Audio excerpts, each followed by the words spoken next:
Welcome to Burlap Teachers. Enjoy the video.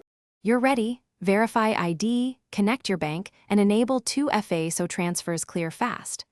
Once done, fund with at least 0 or schedule 5 recurring deposits to dollar cost average.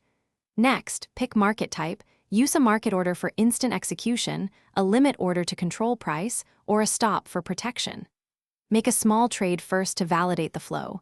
This confirms settlement and fee display, and it shows your confirmation receipt and order history immediately. Now you build positions. Calculate size as a dollar amount or percent of your account, and keep risk per trade to 1 to 2%. Then create watch lists and enable price alerts so you respond, not react. Use the app's charts for trend and the fundamental tab for revenue and earnings context. When executing, use advanced orders like OCO or trailing stop to automate exits, and make sure you understand margin, borrowing costs, and overnight funding before enabling leverage.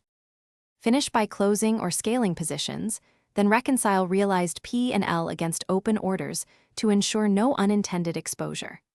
Export transaction history for tax reporting and confirm the app's Form 1099 data and cost basis assignments before filing. If something goes wrong, orders rejected or failures, first check your available balance and bank linkage, then verify network connection and 2FA prompts. Also check app server status. If persistent, contact support with order ID and timestamps so they can trace and resolve the issue quickly. Thanks for watching. Consider subscribing if this video helped you.